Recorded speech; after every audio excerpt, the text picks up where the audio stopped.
Shalom, selamat pagi jemaat yang terkasih di dalam Tuhan. Kita bersyukur pagi hari ini oleh karena anugerah Tuhan kita kembali diberikan kesempatan untuk kita boleh datang memuji dan menyembah Tuhan. Saya undang jemaat sekalian untuk bangkit berdiri. Kita mau siapkan hati kita, mari kita sama-sama mengambil waktu saat teduh.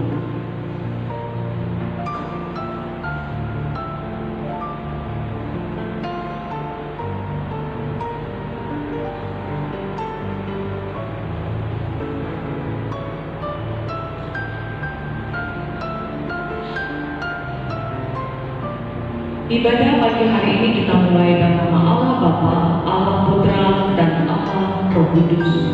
Mari saat ini dengan segenap hati dan kerinduan kita mau memuji Tuhan, kita mau meninggikan dan memasyurkan kebesaran namanya. Sebab hanya Dialah Allah yang layak menerima pujian dan hormat. Ku kagum hormat akan Engkau.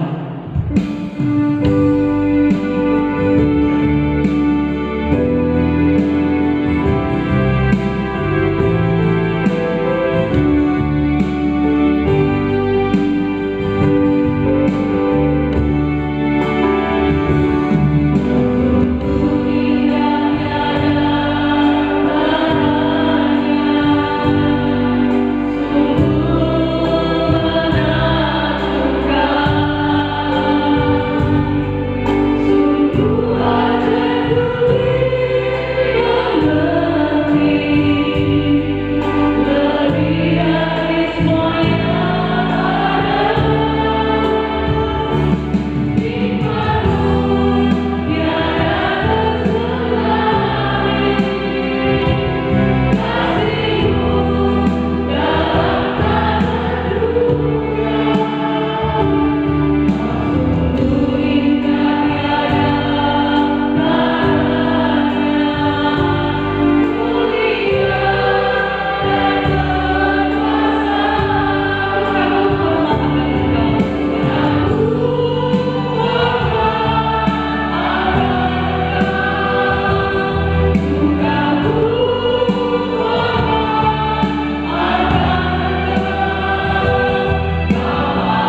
Tuhan, kami sungguh mengucap syukur untuk kebaikan dan anugerah Tuhan di dalam hidup kami.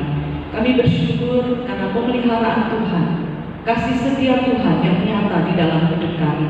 Dan kalau kami boleh ada sampai hari ini, kami percaya itu semua karena anugerah. Kami bersyukur Tuhan, Engkau sangat begitu baik kepada kami. Kami bersyukur kalau Engkau masih memberikan kami kesehatan, kekuatan, bahkan Engkau masih memberikan kami nafas kehidupan untuk kami boleh menikmati hari yang baru ini. Pagi hari ini Bapak, kami mau datang dengan hati yang penuh ucapan syukur karena Tuhan sungguh baik bagi kami. Kami boleh datang dengan hati yang bersyukur. Kami akan bersama-sama memuji, menaikkan pujian bagi Tuhan. Kami boleh memuliakan nama Tuhan. Kami sungguh bersyukur Bapak untuk kasih setia Tuhan di dalam hidup kami. Kami mau menyerahkan ibadah kami pada pagi hari ini. Biar Tuhan yang memimpin, Tuhan yang memberkati. Kami juga serahkan untuk perjamuan kudus yang sebentar kami akan ikuti. Dan juga setiap persembahan yang sudah kami persembahkan maupun yang akan kami persembahkan. Biarlah Tuhan yang berkenan atas persembahan kami ini. Terima kasih Bapa di dalam surga. Kami serahkan ibadah kami ini dari awal hingga akhir hanya ke dalam pimpinan Tuhan. Biarlah sungguh ibadah kami pada pagi hari ini boleh berkenan bagi hormat dan kemuliaan nama Tuhan. Hanya di dalam nama Tuhan Yesus Kristus kami berdoa dan bersyukur. Amin. Dengan tetap berdiri, mari bersama-sama kita akan mengikrarkan pengakuan iman rasuli. Pengakuan iman rasuli. Aku percaya kepada Allah, Bapa yang Maha Kuasa, Khalik langit dan bumi, dan kepada Yesus Kristus anaknya yang tunggal Tuhan kita, yang dikandung dari Roh Kudus, lahir dari anak dan Maria, yang menderita kesalahan di bawah pemerintahan Pontius Pilatus, disalibkan, mati dan dikuburkan, turun ke dalam kerajaan Allah. Pada hari ketiga, kemudian dari antara orang mati, naik ke surga, duduk di sebelah kanan Allah, Bapa yang Maha Kuasa. Dari sana ia akan datang untuk menghakimi orang yang hidup dan yang mati. Aku percaya kepada Roh Kudus, gereja kudus dan am, persekutuan orang kudus, pengampunan dosa, kebangkitan daging dan hidup yang kekal. Amin. Jemaat dipersilakan duduk kembali. Saya mengajak kita menaikkan satu pujian, ada Tuhan dalam keluargaku. Biarlah ini juga yang menjadi kerinduan kita dan doa setiap kita sebagai keluarga-keluarga Kristen untuk selalu membawa keluarga kita kepada Tuhan, selalu menghadirkan Kristus di dalam keluarga kita. Terlebih kita juga harus menjadikan Kristus sebagai kepala keluarga kita. Karena ketika Tuhan diutamakan, maka sukacita, kekuatan, kemenangan, dan penghiburan akan tinggal diam dalam keluarga. Dan keluarga kita boleh senantiasa diberkati oleh Tuhan. Mari bersama-sama kita naikkan pujian ini. Kami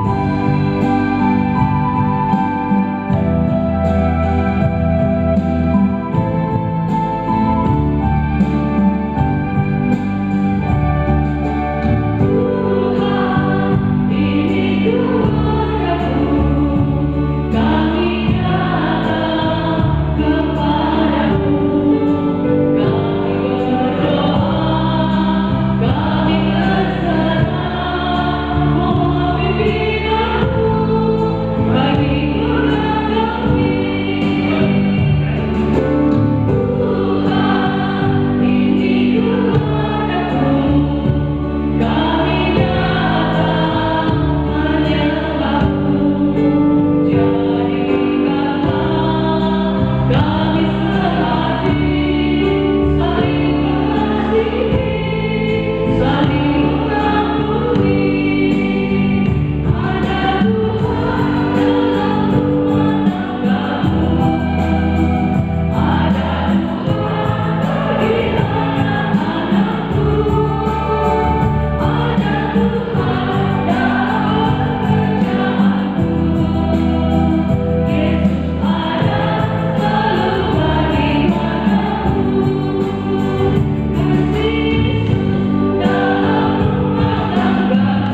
1 Korintus pasal 11 ayat yang ketiga, kita akan baca bersama-sama. 1, 2, 3. Tetapi aku mau supaya kamu mengetahui hal ini, yaitu kepala dari tiap-tiap laki-laki ialah Kristus, kepala dari perempuan ialah laki-laki, dan kepala dari Kristus ialah Allah. Mari saat ini kita mau siapkan hati kita untuk mendengarkan kebenaran firman Tuhan yang akan disampaikan oleh Pendeta John Edi Setiawan. Mari kita mainkan pujian seperti rusa. Biarlah hati kita juga rindu dipenuhi oleh firman Tuhan yang dapat mengubah dan mempengaruhi hidup kita.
Bapa kami yang di surga, kami bersyukur ya Tuhan untuk kasih dan kemurahan Tuhan yang Tuhan nyatakan bagi kami.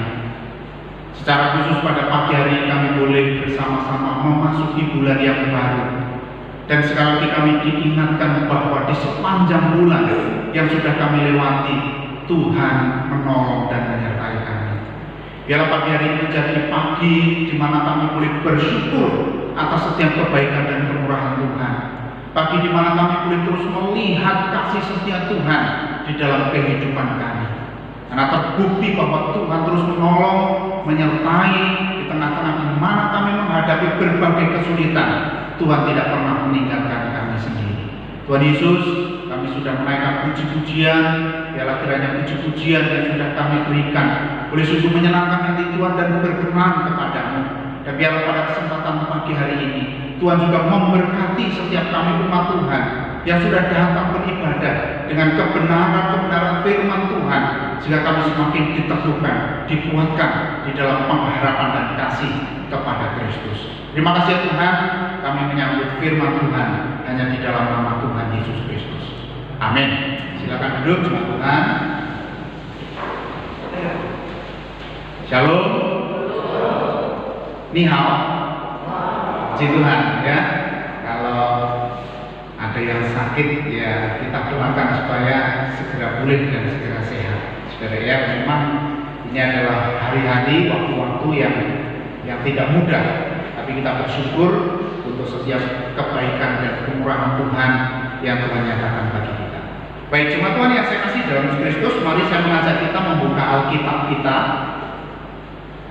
yang terdapat di dalam surat Efesus pasal yang kelima. Efesus pasal yang kelima, ayat yang ke-22, kita membaca sampai yang ke-27 saja. Efesus 5 ayat 22 sampai ayat 27. Jika sudah menemukan, saya membacakannya buat saudara sekalian. Efesus 5 ayat 22 sampai ayat 27, demikian firman Tuhan. Kasih Kristus adalah dasar hidup suami istri. Hai istri, tunduklah kepada suamimu seperti kepada Tuhan. Karena suami adalah kepala istri sama seperti Kristus adalah kepala jemaat. Dialah yang menyelamatkan tubuh. Karena itu sebagaimana jemaat tunduk kepada Kristus, demikian juga istri kepada suami dalam segala sesuatu. Hai suami, kasihilah istrimu sebagaimana Kristus telah mengasihi jemaat dan telah menyerahkan dirinya bagimu untuk menguduskannya sesudah dia menyucikannya dengan memandikannya dengan air dan firman, supaya dengan demikian ia menempatkan jemaat di hadapan dirinya dengan cemerlang, tanpa cacat atau keruh atau yang serupa itu, tetapi supaya jemaat kudus dan tidak bercela. Jemaat Tuhan yang saya kasih di dalam Tuhan Kristus, minggu ini kita sudah masuk di minggu pertama bulan yang kelima. Ya, tema bulanan kita sampai pada tema-tema bulan keluarga. Dan sepanjang bulan ini tema besar kita adalah keluarga yang dewasa. Nah, saudara yang saya kasih di dalam Kristus, di tema yang pertama, di minggu pertama ini kita akan renungkan yaitu tentang Kristus sebagai kepala. Saudara, lagu yang kita nyanyikan tadi bagus sekali ya.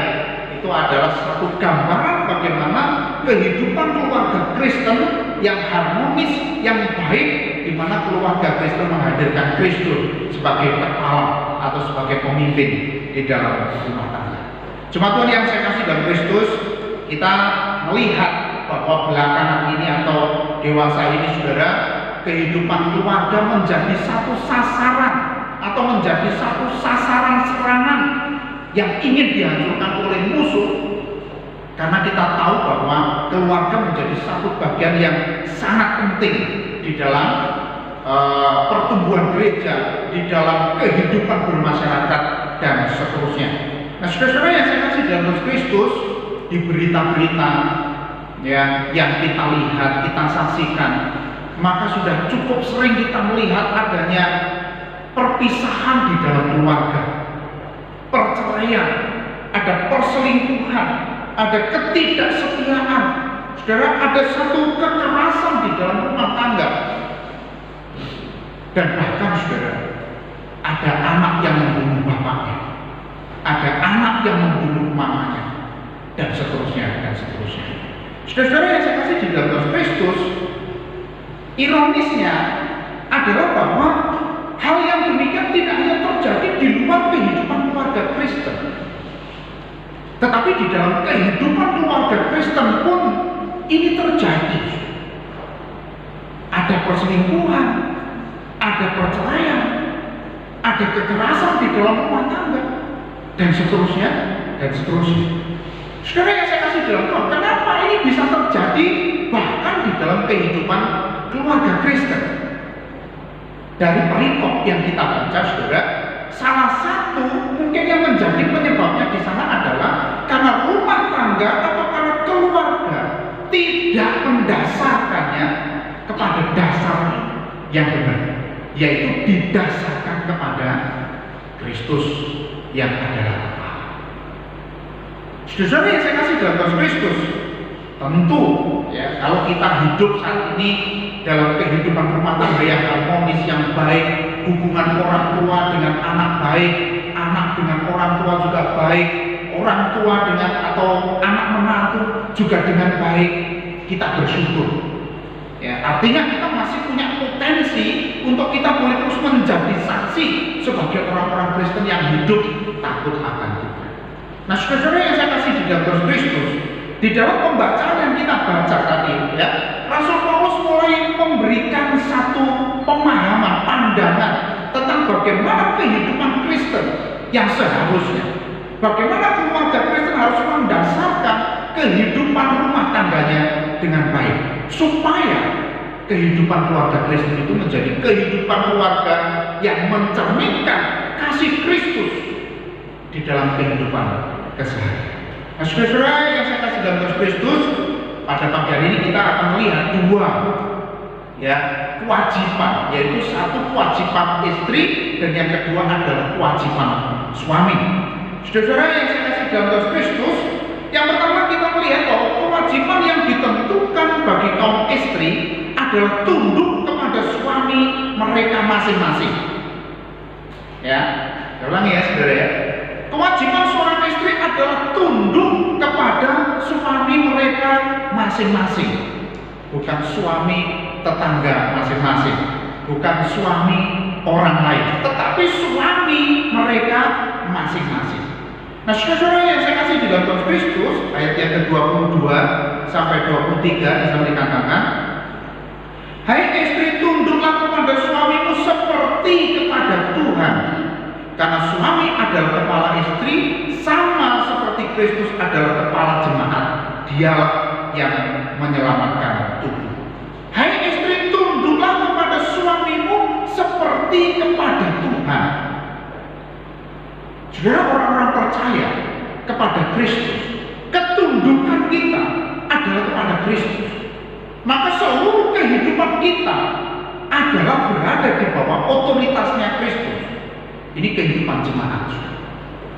Maka yang kita taati adalah perkataan-perkataan firman Tuhan, yang kita lakukan adalah perkataan-perkataan firman Tuhan dan kehendak Tuhan. Itu sebabnya orang Kristen harus menempatkan Alkitab yang adalah firman Allah sebagai otoritas kekuasaan yang harus kita taati dari sehari ke sehari.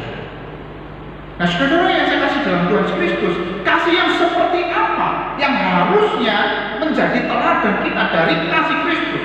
Saudara, kasih yang penuh dengan kerelaan. Kasih suami istri, istri mengasihi suami, istri menundukkan diri kepada suami, artinya adalah tunduk kepada otoritas suami.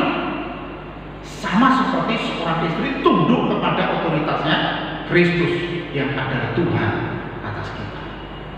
Saudara yang saya kasih dalam Kristus, kasih yang tulus itu kasih yang seperti apa? Saudara, kasih yang tulus adalah kasih yang tidak memandang muka, tidak menuntut sesuatu, tetapi kasih yang tulus adalah kasih yang penuh dengan kerelaan. Arti sederhananya begini, kalau kita mengasihi dengan tulus, Ya, kita nggak usah disuruh-suruh melakukan ini, melakukan itu. Kita akan lakukan untuk orang yang kita kasih. Berbeda sekali, saudara. Kalau kasih itu adalah kasih yang pura-pura, kasih yang tidak tulus, mungkin kita bisa berbuat kasih sepertinya, tetapi itu pasti didasarkan kepada satu keterpaksaan, atau yang penting bisa dilihat sepertinya mengasihi. Saudara, tetapi kasih yang tulus tidak demikian. Ya, kasih yang tulus tidak demikian. Kasih yang tulus akan tercermin, contohnya, saudara, kepada istri atau ibu-ibu, misalnya ya, melahirkan anak, lalu kemudian anak itu menangis, dia tahu bahwa dia membutuhkan susu. Saudara, nggak usah disuruh anak itu menangis, dia langsung peka, dia akan melakukan sesuatu untuk anaknya. Kenapa? Dasarnya adalah kasih. Saudara yang saya kasih dalam Tuhan, kasih yang tulus dari seorang istri kepada suami, ketundukan itu harus dilakukan tanpa syarat. Dalam hal apa? Alkitab mengatakan dalam hal apapun, sejauh itu tidak bertentangan dengan kebenaran firman Tuhan. Kenapa, saudara? Ini adalah satu teladan kasih. Kasih ini sudah mulai pudar. Kasih dalam rumah tangga sudah mulai tidak sungguh-sungguh lagi, saudara. Di dalam keluarga kelihatannya baik, saudara. Kadang-kadang foto-foto itu menipu ya. Kadang-kadang menipu ya. Kenapa? Dia posting foto di media sosial, kelihatannya baik, kelihatannya romantis, kelihatannya dekat. Tidak tahunya di rumahnya ribut. Ya, hati-hati juga nih ya, istri-istri kalau posting-posting foto suaminya di media sosial. Jadi suami yang tajir ini, suami saya hebat, mobilnya bagus, rumahnya keren ya. Nanti ada istri yang lain yang melirik suami. Mau?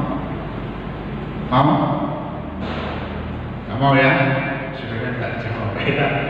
Nanti saudara, tetangga-tetangga melihat suami saudara yang tajir, nanti digoda-goda, jangan salahin mereka.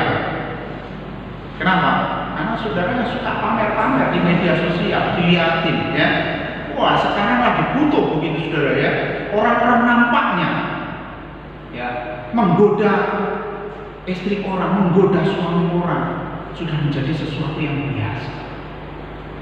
Saudara, ini tidak diajarkan di dalam Alkitab. Istri tunduk kepada suami sama seperti tunduk kepada Kristus yang adalah kepala jemaat. Saudara yang saya kasih dalam Kristus, hal itu juga yang dipahami sebagai satu gambaran di dalam kehidupan ya orang-orang percaya. Sebab dengan beribadah kepada Allah, engkau menundukkan diri kepada suami. Saudara, ini kalimat yang saya kutip. Dia mengatakan begini, saudara. Artinya adalah bahwa kalau kita taat kepada suami, tunduk kepada suami yang di dalam Tuhan, saudara, maka saudara melakukan ini bukan semata-mata ketundukan kepada suami, tetapi ini merupakan satu ibadah ketundukan kita juga kepada Tuhan. Ya, istri tunduk kepada suami adalah ibadah kepada Tuhan. Istri tunduk kepada Tuhan juga adalah ibadah. Ya, karena ketaatan yang dicerminkan kepada suami.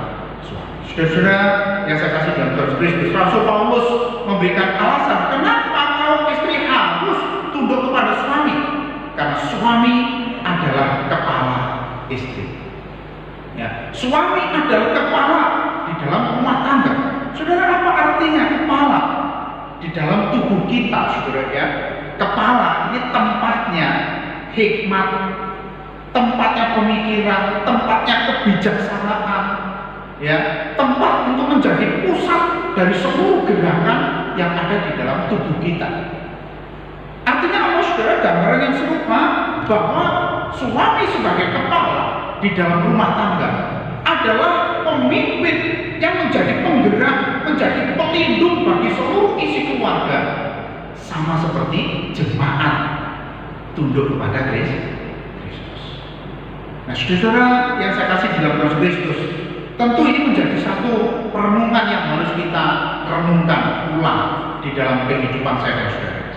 Mungkin kita sudah menikah lebih dari 10 tahun. Mungkin kita sudah menikah, usia pernikahan kita sudah usia pernikahan emas. Ya, sudah di atas 50 tahun. Mari kita belajar bersama-sama untuk menjadikan suami sebagai kepala di dalam rumah tangga kita. Kenapa saudara ini penting? Karena inilah yang diajarkan oleh Alkitab. Kita belajar tunduk pada otoritas. Saudara, tidak sedikit ya orang-orang yang wanita-wanita atau suami-suami khususnya yang dijajah sama istrinya. Suami tidak bisa berbuat apa-apa, saudara. Kenapa? Karena otoritasnya lebih besar dari suaminya, istrinya. Ya, istrinya kekuasaannya lebih besar, ngomongnya lebih kencang, dan lain sebagainya. Nah, saudara yang saya kasih di dalam Kristus, yang pertama, mari kita kembali kepada kebenaran firman Tuhan. Ya, sehebat-hebatnya saudara sebagai seorang wanita, kalau saudara punya suami, mari tundukkan dirimu, rendahkanlah dirimu di hadapan suami, karena memang demikianlah yang dikehendaki oleh Tuhan. Yang kedua, saudara, kita melihat ya, yaitu kewajiban suami adalah mengasihi istri. Nah, kasih yang seperti apa, saudara? Efesus pasal 5 ayat 25 di sana dikatakan begini, hai suami, kasihilah istrimu sebagaimana Kristus telah mengasihi jemaat dan telah menyerahkan dirinya baginya. Saudara, acuan di dalam kehidupan rumah tangga adalah Kristus. Suami harus mengasihi istrinya sama seperti Kristus mengasihi jemaatnya. Ya, kasih yang seperti apa? Ya tadi saudara, kasih yang tidak pandang bulu. Tuhan mengasihi kita tanpa syarat. Tuhan mengasihi kita tanpa melihat kita ini orang baik atau tidak baik. Bahkan Alkitab mencatat Tuhan menyatakan kasihnya mengasihi saya dan saudara justru pada waktu kita masih berdosa. Nah, saudara yang saya kasih di dalam Kristus, kasih Kristus adalah kasih yang tidak menuntut balas. Kasih Kristus adalah kasih yang tulus, sehingga kasih yang dinyatakan kepada saya dan saudara juga adalah kasih yang tanpa syarat. Dan kasih Allah ini dinyatakan kepada saya dan saudara ketika Yesus Kristus mati di atas kayu salib. Artinya apa, saudara? Suami-suami adalah menjadi pelindung bagi keluarga. Suami-suami menjadi pemimpin di dalam rumah tangga. Suami-suami menjadi figur, menjadi gambaran, menjadi contoh bagi istri dan anak-anaknya. Saudara yang saya kasih dalam Kristus, betapa pentingnya peran ya suami dan istri di dalam kehidupan rumah tangga, sehingga anak-anak ini menjadi anak-anak yang dibangun di atas dasar kebenaran atau tidak. Bagaimana keluarga menghadirkan Kristus yang menjadi gambaran, menjadi contoh, menjadi teladan di dalam kehidupan rumah tangga kita. Bapak, Ibu, dan saudara yang saya kasih dalam Kristus, mari kita bersama-sama belajar di dalam bagian ini. Ya, belajar itu adalah satu proses yang tidak akan berhenti sampai kita meninggalkan dunia. Artinya apa? Dalam kehidupan rumah tangga kita terus kita akan belajar untuk menyesuaikan kehidupan kita dengan kebenaran firman Tuhan. Saudara-saudara yang saya kasih dalam Kristus, saya tadi di awal menyampaikan begini, bahwa keluarga seringkali menjadi ancaman atau menjadi sasaran yang ingin dihancurkan. Ya, kalau keluarga hancur, maka gereja juga hancur. Kalau keluarga hancur, maka kehidupan lingkungan juga akan hancur. Contohnya begini, ada kehidupan Kristen, lalu suami atau salah satunya ya, suami atau istri kedapatan di tengah-tengah masyarakat, salah satunya ini berbuat zina atau selingkuh. Kira-kira yang mengalami kerusakan hanya keluarga itu atau gereja? Keluarga juga rusak, gereja juga rusak, bahkan lebih besar lagi nama orang-orang Kristen juga akan rusak. Jika orang-orang Kristen didapati melakukan perbuatan salah, melanggar hukum, ya, maka ini akan berpengaruh kepada kehidupan semua orang Kristen.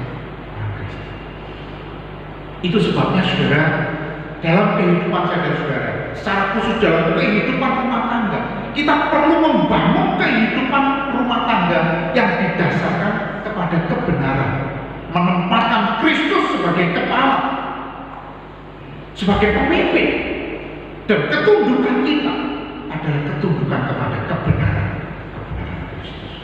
Jemaat Tuhan yang saya kasih dalam Kristus, ini menjadi tanggung jawab saya dan saudara. Kalau istri melakukan kewajibannya dengan baik, kalau suami sudah melakukan kewajibannya dengan baik, saya percaya berkat-berkat Allah akan berikan kepada kita. Hidup kita menjadi teladan bagi lingkungan, hidup kita menjadi teladan bagi anak-anak, hidup kita menjadi teladan bagi menantu atau bagi siapapun yang ada di dalam keluarga. Mari saya mengajak kita bersama, kita menjadi teladan, menempatkan Kristus sebagai kepala atas rumah tangga kita, dan masing-masing kita, ya orang-orang percaya, melakukan kewajiban kita sebagaimana yang diajarkan oleh firman Tuhan. Jemaat Tuhan yang terkasih, biar kiranya firman Tuhan mengingatkan saya dan saudara, ya, mengingatkan saya dan saudara untuk melakukan apa yang Tuhan kehendaki, melakukan kewajiban-kewajiban kita, melakukan kebenaran-kebenaran, dan bahkan meletakkan dasar yang paling fundamental dalam kehidupan rumah tangga, yaitu Kristus menjadi dasar dalam kehidupan kita. Kiranya Tuhan berkati dan menolong kita, saudara, untuk mempersiapkan diri kita mengikuti perjamuan kudus dan merespon kebenaran firman Tuhan. Saya mengajak kita bersama menaikkan pujian Kasih Ilahi dari puji-pujian Kristen nomor 23.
supaya perjamuan kudus yang kita ikuti boleh sungguh membangun kehidupan kita, membangun kehidupan keluarga kita, membangun kehidupan iman kita dan kerendahan hati serta ketundukan kita di hadapan. Mari kita introspeksi diri kita masing-masing dan berdoa secara pribadi kepada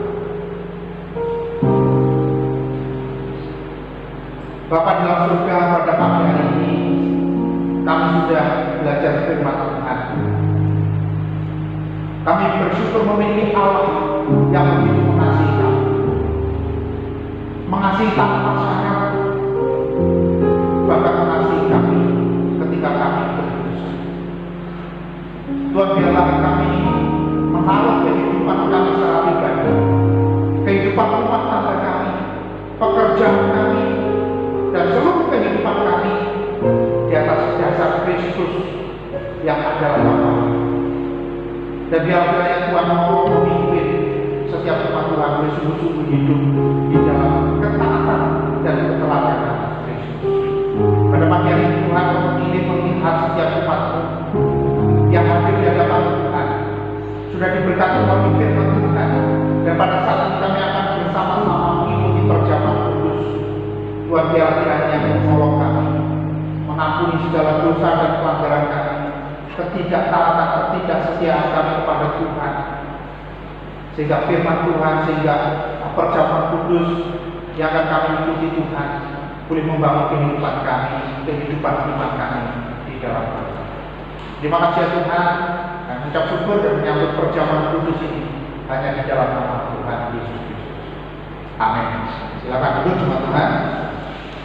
Jemaat Tuhan yang terkasih, perjamuan kudus ini disediakan bagi saudara sekalian yang sudah dibaptiskan, baik dibaptis secara kecil maupun selam, baik dibaptis di gereja Tuhan di tempat ini maupun di tempat lain. Jika saudara sudah dibaptiskan, saya beri kesempatan bagi saudara untuk ikut ambil bagian dalam perjamuan kudus ini. Tetapi saya menghimbau bagi saudara sekalian yang belum menyatakan iman melalui baptisan kudus, supaya saudara tidak ikut ambil bagian di dalam perjamuan kudus. Tapi kita akan bilang, saudara yang Tuhan kasih, pada malam sebelum Yesus diserahkan, Yesus mengambil roti, memecah-mecahkannya dan berkata, inilah tubuhku yang diserahkan bagi kamu untuk mengampuni dosa. Ambillah, perbuatlah, makanlah, ini senantiasa menjadi peringatan akan aku. Ambillah dan makanlah.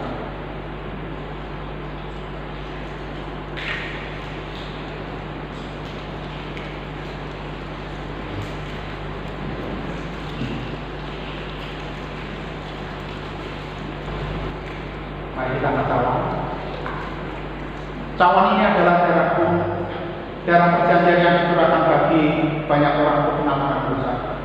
Ambillah dan minumlah, perbuatan senantiasa menjadi peringatan anak. Mari kita minum bersama-sama di dalam nama Tuhan Yesus Kristus.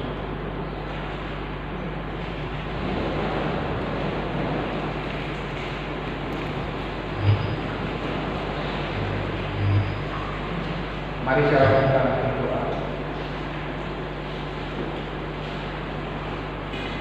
Bapa dalam surga, kami bersyukur sekali lagi kepada Tuhan, seperti roti dan anggur yang sudah kami makan dan kami minum, menyatu dengan tubuh kami. Biar kiranya Tuhan mempersatukan kami setiap umat Tuhan, memberikan kekuatan pertolongan dan kesatuan kasih di dalam kehidupan keluarga kami. Dan biar kiranya campur tangan pertolongan Tuhan terus menyertai dan memimpin kehidupan kami. Bapak Surgawi, kami berdoa buat setiap umat Tuhan yang mungkin pada saat ini Tuhan sedang mengalami satu pergumulan, kehidupan dalam rumah tangga yang tidak harmonis, kehidupan hubungan satu dengan yang lainnya kurang baik. Kami mohon kasih setiap Tuhan menolong memberkati, sehingga kami boleh memiliki kasih seperti kasih Kristus, kasih yang mengampuni, kasih yang memberkati, kasih yang saling merendahkan diri seorang kepada yang lain. Terima kasih Tuhan, sungguh kami menyadari cara manusia kami seringkali ego kami lebih tinggi Tuhan, tapi kami hidup belajar dari Kristus Tuhan yang merendahkan diri bahkan sampai mati di atas kayu. Terima kasih ya Tuhan, dengar doa kami yang kami naikkan dalam nama Tuhan kami Yesus Kristus.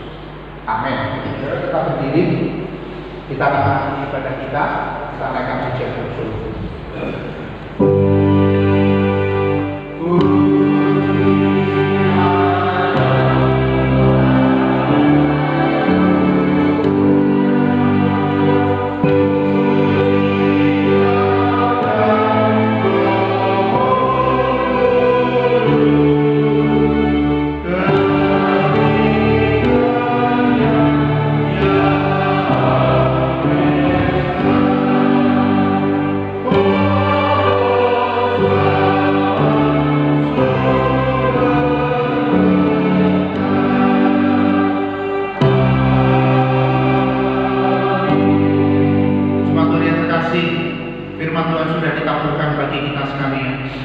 Mari kita melakukan apa yang sudah kita dengar, apa yang sudah kita pelajari.